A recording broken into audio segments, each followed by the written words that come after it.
10, 9, 8, 7, 6, 5, 4, 3, 2, 1, 0.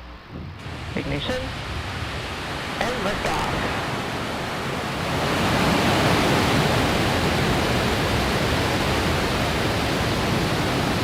Pitching downrange. Stage 1 chamber pressure is nominal.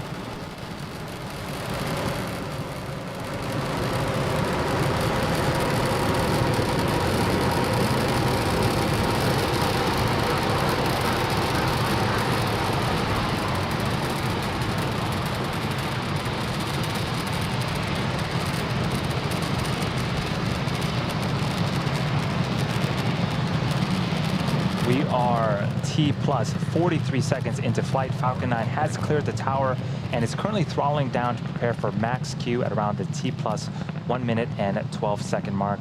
Max Q is where the vehicle will experience the highest amount of aerodynamic pressures. Falcon 9 is supersonic.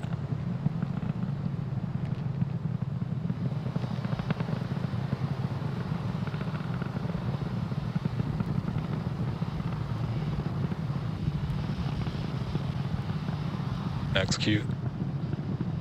And we've just passed max Q. That is a really cool tracking shot of Falcon 9. All is looking good with the stage 1 trajectory.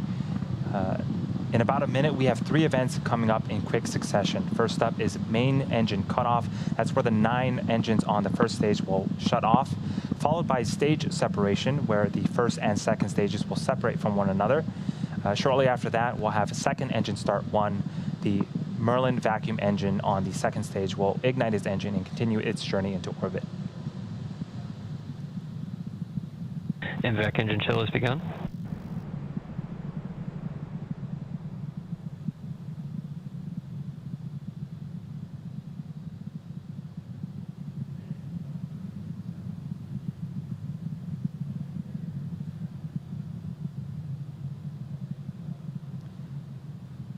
We're about 20 seconds away from main engine cutoff, the start of those 3 events happening in rapid succession.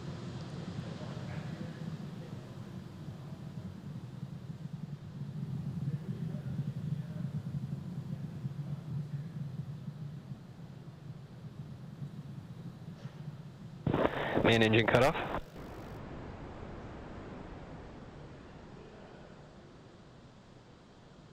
Stage separation confirmed.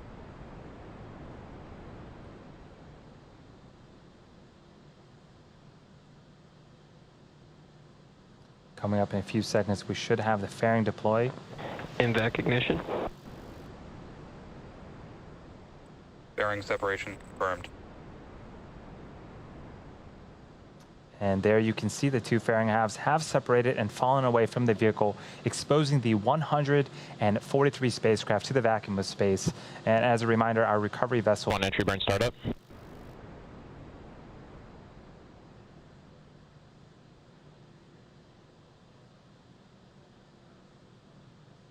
And there's the entry burn. 3 of the 9 Merlin engines have relit.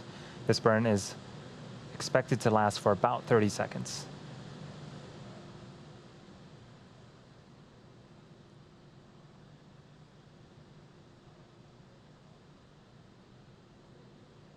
Second stage and terminal guidance. Stage 1 entry burn shut down.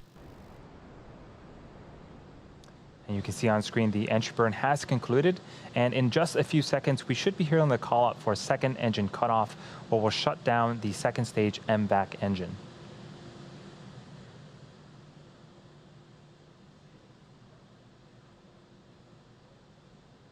FDS is saved. There's the second stage. Also signal stage 1, Cape expected.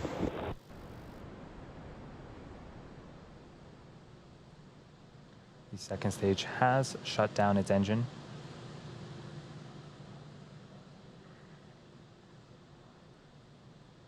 Now, as I mentioned earlier, we are going to be attempting to recover the booster for a 5th time. Nominal parking orbit insertion. On our drone ship, Of Course I Still Love You.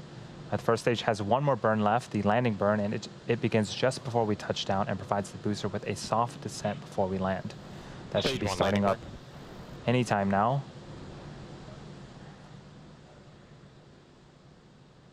And we did get confirmation of the second stage that it did reach a good parking orbit.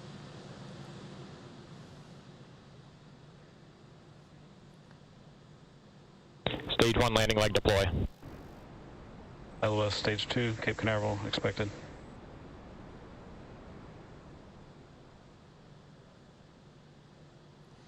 And Falcon 9 returns safely once again. That is the 5th time for this particular booster and the 73rd recovery of an orbital class rocket.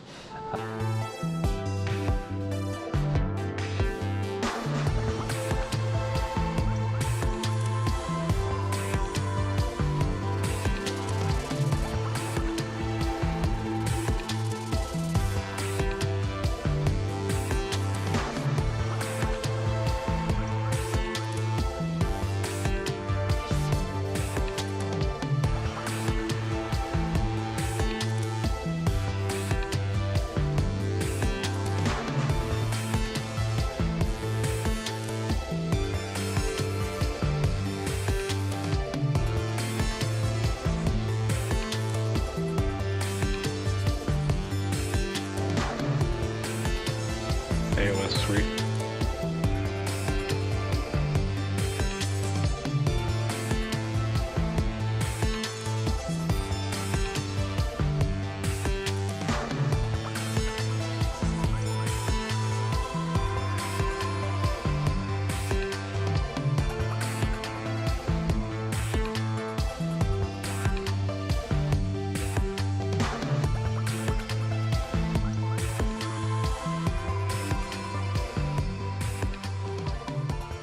Welcome back to the Transporter 1 mission. If you're just joining us, Falcon 9 lifted off at 10 a.m. Eastern from Cape Canaveral Space Force Station, had successful stage separation. We landed our first stage on our drone ship for the 5th time and successfully completed our first second stage burn.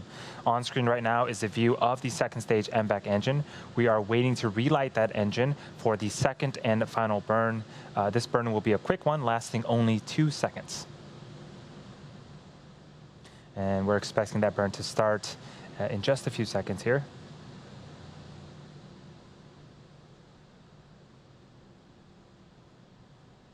And if we don't have footage of it, we should be able to get confirmation over the nets.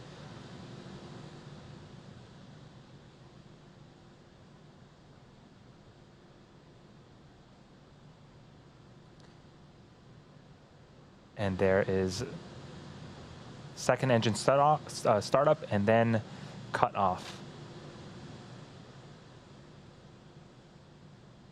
Now we're waiting for confirmation of a good orbit on that second stage. Nominal payload orbit insertion. And there's the call out that we want. That is a confirmation of a good orbit. Next up will be the deployment of our 133 spacecraft on board the mission, which will occur over an 18-minute period. And as a reminder, today's mission is the first dedicated SmallSat rideshare program mission. We created this program to provide small satellite operators with regularly scheduled rides on board Falcon 9, Falcon Heavy, and in the not too distant future, Starship as well. These missions offer competitive pricing to our customers as well as increased flight opportunities and flexibility. As part of this program, we're also offering traditional rideshare opportunities on existing low Earth orbit missions and on SpaceX's Starlink missions, which provide launch opportunities about once a month.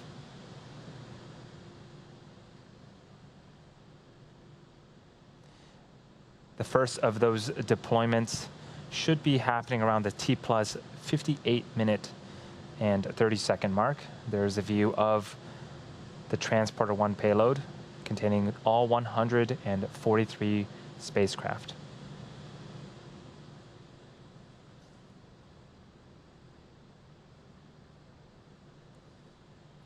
For today's ride shares, there are 11 ports on our payload adapter responsible for sending 133 spacecraft plus our 10 Starlink satellites into orbit. Some of these ports will have multiple deployments. For these, over the countdown nets, we'll hear callouts for when the deployment sequence has begun and another callout for when the deployment sequence has completed.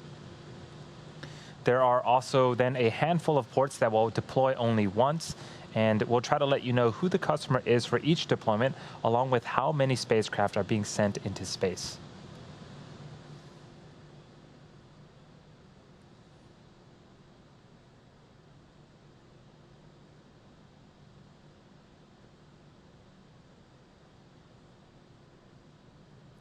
We're just over a minute away from the first set of deployments.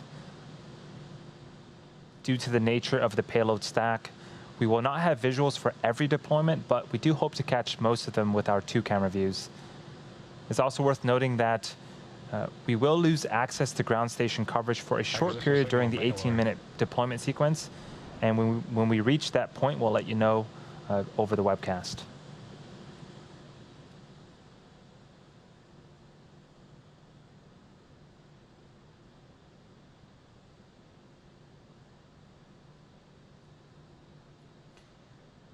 First up, the deployment sequences for port C4 and C1 will be initiated at the T plus 58 minute and 30-second mark. On port C4, there are 36 Planet SuperDoves, and then there are 17 spacecraft aboard Kepler's port on port C1.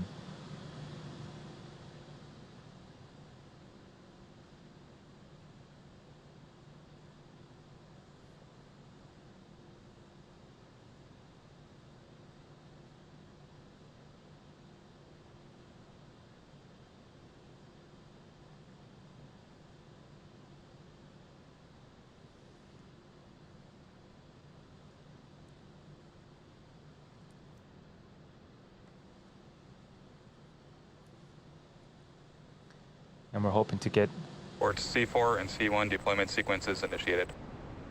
those callouts. The deployment sequence has started for 36 of Planet's SuperDoves on port C4, as well as the 17 spacecraft aboard Kepler's port on C1.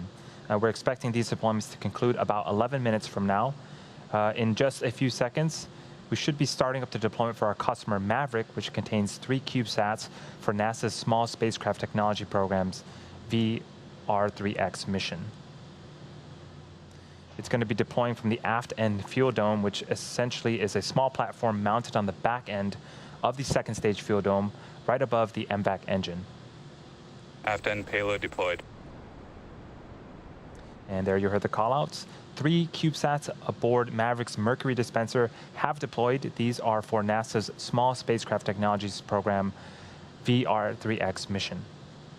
The next callout will be to start deployment sequence for our customer NanoRacks around the T plus 1 hour and 8 minute mark. And while we wait for this deployment sequence to begin, we're going to leave you with views of the deployments for Planet and Kepler. And we'll see you back here at the T plus 1 hour and 7 minute mark.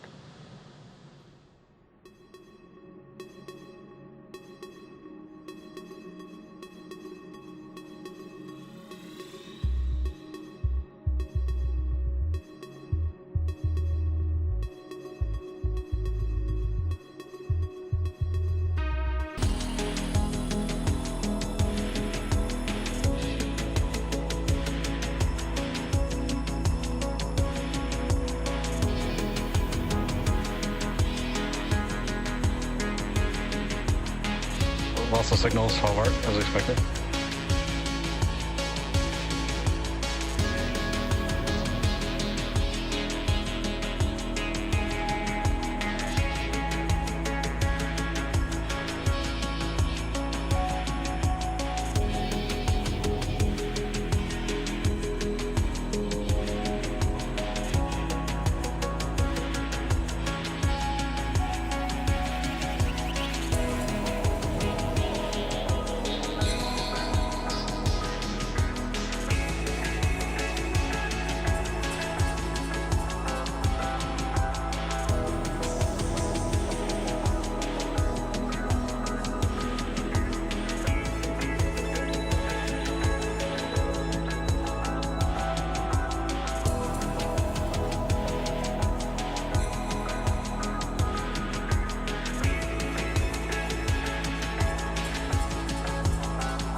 acquisition of signal, New Hampshire.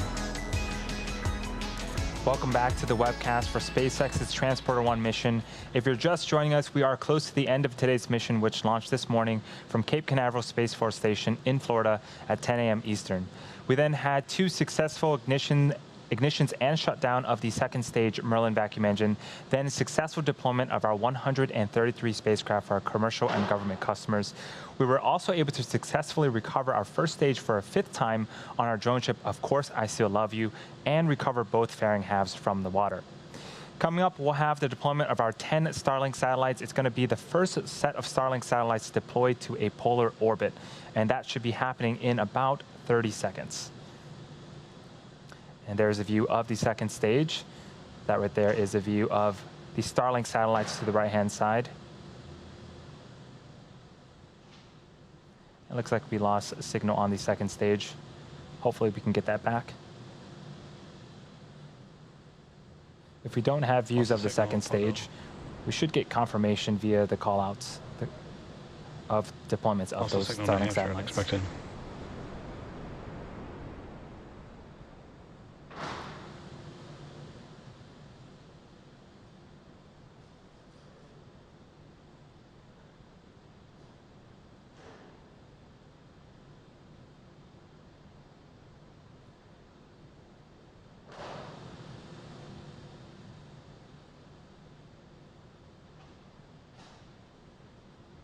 Partial data back from New Hampshire.